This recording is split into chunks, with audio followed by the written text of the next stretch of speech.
সোনাদিয়া চর থেকে আপনাদের আবার আমি স্বাগত জানাচ্ছি। আর সারাদিন অনেক জার্নি হলো। আমি এখন গহীন জঙ্গল থেকে কিন্তু বেরিয়েছি। আপনারা দেখেন এই যে জঙ্গল থেকে কিন্তু আমি বেরিয়ে আসছি। এই সামনে কিন্তু আমাদের সমুদ্র, এটা মোহনা। মোহনার পরে যা দেখছেন সম্পূর্ণ সমুদ্র। এদিকটা এই হচ্ছে মোহনা, 3 নদীর মোহনা, পায়রা, বিষখালী আর হচ্ছে বলেশ্বর নদী। এই মোহনাটা কিন্তু এই মোহনাটা রয়েছে, আপনারা দেখবেন যে এই কিন্তু জঙ্গল আমাদের সেই বিখ্যাত লালদিয়ার চর কিন্তু আমরা রয়েছি, লালদিয়ার চরেই রয়েছে এবং লালদিয়ার বন কিন্তু এখানে রয়েছে বিভিন্ন প্রজাতির রয়েছে। 2007 সালে যে আমাদের সিডর হয়েছিল, সেই সিডরের সময় এই বন কিন্তু আল্লাহর খোদার আশীর্বাদ হয়ে কিন্তু আমাদের জন্য রক্ষা কবচ হয়েছিল। আপনি দেখেন যে জোয়ারের সময় যে ঢেউ আসে, সে ঢেউয়ের কারণে এখানে কি অবস্থাটা হয়েছে একটু দেখেন, যে ঢেউয়ে কি উতাল পাতাল করে ফেলেছে। একদম দেখেন কি মেচাকাটটা হয়েছে। ঠিক 2007-এর যে সিডর, তখন কি ভয়াবহ অবস্থাটা এই বনের উপর দিয়ে গিয়েছে। এই বনটা যদি তখন না থাকতো, তখন কিন্তু আমাদের এই দক্ষিণ অঞ্চলের মানুষগুলোর কিন্তু অবস্থা আরও খুব বেগতিক হয়ে যেত। এবার আমি আপনাদের অন্য একটি কথা বলতে চাই, সেটা হলো লালদিয়ার চরের এই যে মোহনাটি রয়েছে, আপনারা দেখতে পাচ্ছেন প্রিয় দর্শক বন্ধু, লালদিয়ার এই যে মোহনা, আপনি দেখেন যতদূর চোখ যাবে অথই পানি আর পানি, অথই পানি আর সমুদ্রের ঢেউ, এছাড়া কিন্তু সাথে নেই আর কেউ। আপনি দেখেন শা বাতাস কিন্তু এখানে বয়ে যাচ্ছে। তবে এখানে কখনোই একা আসবেন না, কখনোই একা আসবেন না। প্রিয়জনকে ছাড়া এখানে আসা কিন্তু একদম শূন্য, জিরো টলারেন্স যেটাকে বলা হয়। আপনি শূন্য পাবেন যদি একা আসেন। এখানে আপনার প্রিয়জনকে নিয়ে আসতে হবে, খুব প্রিয় যে তাকে নিয়ে আসতে হবে। এখানে হয়তো আপনার এখানে রোমাঞ্চ, এখানে ভালো লাগার কিন্তু কিছুই থাকবে না। এখন আমি আপনাকে যেটা দেখাবো সেটা হলো এই যে আপনার মোহনায় অনেক কোরাল মাছ পাওয়া যায় এবং আইরি পাওয়া যায়, আর পাওয়া যায় এখানে আপনার যেটা হলো পাঙ্গাস মাছ নদীর। তো আপনি যদি কোনো বিয়ে অনুষ্ঠান, ছেলের অনুষ্ঠান, মেয়ের অনুষ্ঠান, তারপর পুজো পার্বণ, আপনাদের কোনো অনুষ্ঠান থেকে, অন্য ধর্মগুলিতে যদি কোনো অনুষ্ঠান থেকে, আপনি যদি নদীর পিওর মাছ দিয়ে অনুষ্ঠানটি করতে চান, তাহলে আপনি সোজা এখানে পাথরঘাটা যে বিএফটিসি রয়েছে, ওখানে যদি আপনি যোগাযোগ করেন, তাহলে এই মোহনার সুস্বাদু কোরাল মাছ দিয়ে কিন্তু আপনি আপনার পুত্রবধূকে খাওয়াতে পারবেন, আপনি আপনার জামাইকে খাওয়াতে পারবেন, আপনি আপনার বেয়াইকে খাওয়াতে পারবেন, আপনার বেহানকে খাওয়াতে পারবেন এখানে। তো এখানে এই 3টি মাছ কিন্তু এখানে বিখ্যাত মাছ, কোরাল মাছ, তারপর আপনার আইড় মাছ, আর হচ্ছে পাঙ্গাস মাছ। অসাধারণ পাঙ্গাস মাছের সে পেটলির কথা, যেটাকে পেটলি বলা হয় আমাদের ভাষায়, অসাধারণ। আমার তো এখানে জিভে জল চলে এসেছে যে সেই পাঙ্গাস মাছের পেটলির কথা। আপনি দেখেন এই সম্পূর্ণ, এরপরে যা আছে বে অফ বেঙ্গল, সামনে হচ্ছে আমাদের সেই আশীর্বাদ, বে অফ বেঙ্গল, বাতাসের শব্দ আপনারা দেখতে পাচ্ছেন। এই যে দেখি কি অবস্থাটা হয়েছে সমুদ্রের ঢেউয়ে, উর্মিমালার ভয়ঙ্কর গ্রাসে থাবায়, আশীর্বাদও বলবো, কি অবস্থাটা হয়েছে দেখেন। সমস্ত গাছ, এই উপকূল লালদিয়ার গাছ কিন্তু উফরে ফেলেছে, এখানে গর্ত করে ফেলেছে, কিন্তু সে পাহাড়ের মতো গর্ত করে ফেলেছে উর্মিমালা শান্ত হলে কি হবে, সে ঘুণ পোকার মতো আস্তে কিন্তু সে এখানে অনেক গর্ত করে ফেলেছে। ভালোবেসেই কিন্তু সেটি করেছে। সে আশীর্বাদ আমাদের জন্য, সাগর, অথই সমুদ্র। আমি আপনাদের আরও নিচে নিয়ে যাচ্ছি সমুদ্রের। এই যে লালদিয়ার চর একটি কাজটি কোত্থেকে এলো প্রিয় দর্শক? বোতল ভাঙা কাজ। সমুদ্রে এটি মানা যায় না, এটি মানা যায় না। এটি আমি হাতে নিয়ে নিলাম। এটি হতে পারে না, কারণ অনেক পর্যটক আসবে এখানে, অনেকে জোয়ারে গোসল করতে পারেন। তখন এটি যদি কারোর পায়ের নিচে পড়ে কী হবে আপনি একবার দেখেন কী অবস্থাটা তার হবে। একটি জাল পেতেছে, এই জালের ভিতরে হয়তো মাছ আটকে আছে কোথাও। এই যে দেখেন, আমি যে বলেছি যে পাঙ্গাস মাছ ধরার, এই যে দেখেন চরে এইভাবে জাল দিয়ে রাখে। এই জালের সময়, জোয়ারের সময় থেকে আইড় মাছের থেকে গেলে তার কাঁটাই কিন্তু এখানে বেঁচে থাকে। আমাকে জেলেরা সেটাই জানালেন যে এই জাল এখানে এখন ভাটার সময়, যখন জোয়ার এটা পাতা হয় তখন কিন্তু এখানে আইড় মাছ তার কাঁটার সাথে বেঁচে থাকে। ভাগ্য ভালো হতো যদি একটি আইড় মাছ পাওয়া যেত, চুপি চুপি নিয়ে যেতাম, জেলেদের আমি দেখাতাম না, আমি দেখাতাম না, দেখাতাম, আপনার সাথে মজা করলাম। সামনে সমুদ্র, এই যে লাল দিয়ার চর, শুনেছেন লাল দিয়ার চর? আর একবার দেখে নেন বিখ্যাত লাল দিয়ার চর।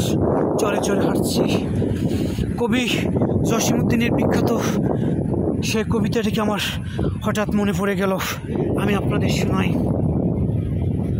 পড়ে আছি এই বালুচরে, দুহাত বাড়িয়ে ডাকি, কাল এসেছিলে এই বালুচরে, আর আসিবে নাকি।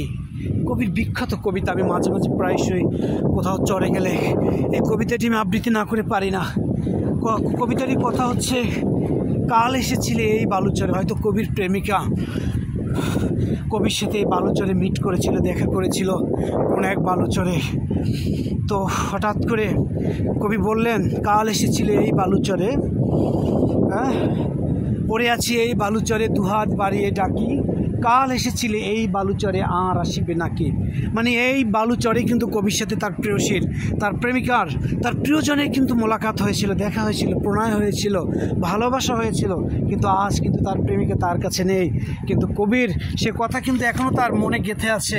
তাই কবি অনেক বছর পরে বহু আক্ষেপ করে কবি সেই চরে একা একা হাঁটছিলেন, ঠিক আমার মতোই হয়তো।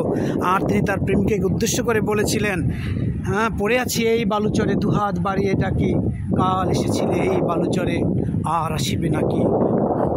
প্রিয় দর্শক, কিন্তু কত প্যাথেটিক কবিতার এই লাইনগুলো, আপনি একটু মিলিয়ে দেখবেন। দেখেন কি অবস্থা করেছে ঢেউয়ে কি অবস্থাটা করেছে জোয়ারের সময়। আমার ভাগ্যের জোয়ারের সময় আসা উচিত ছিল, আপনাদের আরও সুন্দর কিছু দেখাতে পারতাম, নয়নাভিরাম কত সুন্দর দেখাতে পারতাম এই লাল দিয়ার চরে। কিন্তু এসেছে এমন একটি সময়, ভাটা। আস্তে আস্তে বেলা কিন্তু পশ্চিম আকাশে গড়িয়ে যাচ্ছে, আস্তে আস্তে আস্তে আস্তে গড়িয়ে যাচ্ছে। বেলা কিন্তু সাঙ্গ হলে খেলা শেষ হয়ে যাবে, আর কখন জানি বেলা শেষ হয়ে যায়। চলে যাওয়ার সময় হয়তো এসেছে, আবার হয়তো দেখা হবে কখনো এ লাল দিয়ার চরে। আবার নিয়ে যাব বাংলাদেশের তথা বিশ্বের অন্য কোনো চরাঞ্চলে।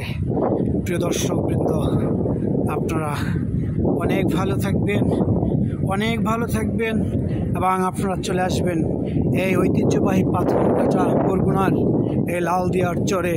এখানে আসলে আপনার প্রাণ জুড়িয়ে যাবে, চোখ জুড়িয়ে যাবে। নদীর কাছে আসলে, সাগর পাশে কাছে এলে কিন্তু মানুষের মন ভালো হয়ে যায়। যত মনই খারাপ থাকুক না কেন, আপনার মানুষের মন কিন্তু এখানে ভালো হয়ে যাবে। একটি দেখেন, ওই যে চরের মাঝখানে, তটের মাঝখানে, এই যে সমুদ্রে বেলাভূমির এই বিচের মাঝখানে একটি গাছ কিন্তু মৃত্যু দাঁড়িয়ে রয়েছে, ও কালের সাক্ষী হয়ে কিন্তু দাঁড়িয়ে রয়েছে। আর এখানে কিন্তু কত তাণ্ডব চালিয়েছে দেখুন। টোটাল দ্বীপটিতে, টোটাল চরটিতে কিন্তু প্রচণ্ড তাণ্ডব চালিয়েছে এই সমুদ্র।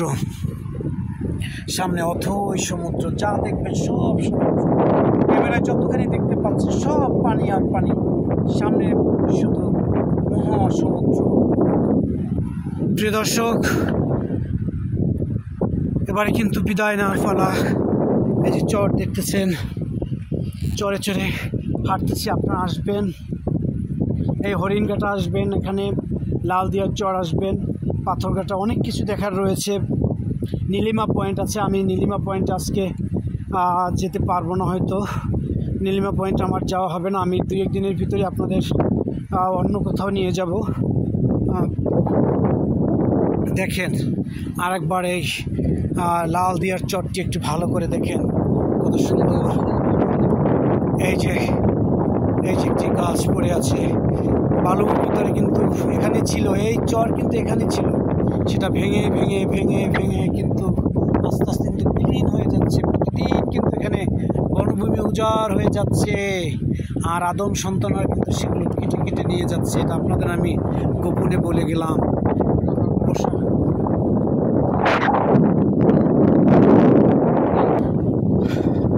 আর একটা কথা আমি আপনাদের জানিয়ে রাখি, যেহেতু সোশ্যাল মিডিয়া হচ্ছে, আমি মনে করি সমাজের দর্পণও বলা হয় এটিকে।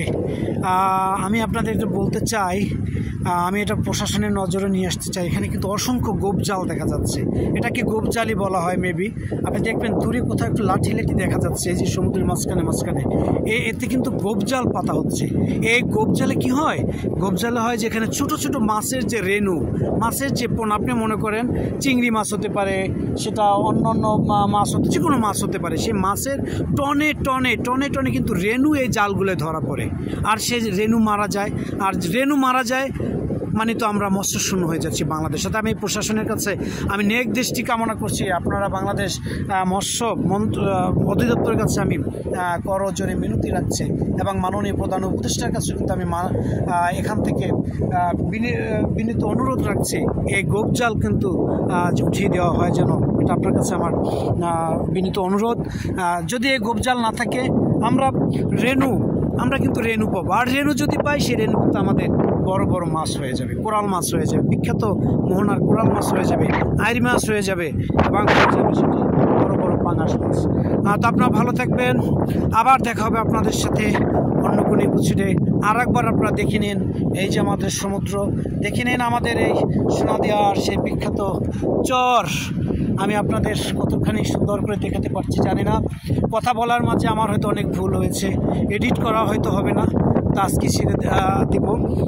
যদি এডিট নাও করতে পারি, কোথাও যদি আমার কথা কোনো প্রকার হয়ে থাকে, মানুষ মাত্রই ভুল হতে পারে, আমি আপনাদের কাছে বিদায় নিচ্ছি।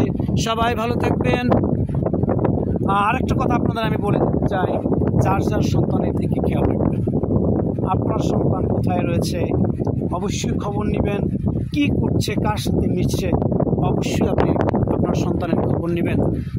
আপনার সন্তানরা হোক, কালজয়ী সন্তান হোক, আপনাদের সন্তানদের পা থাক আমার কাঁধের উপরে।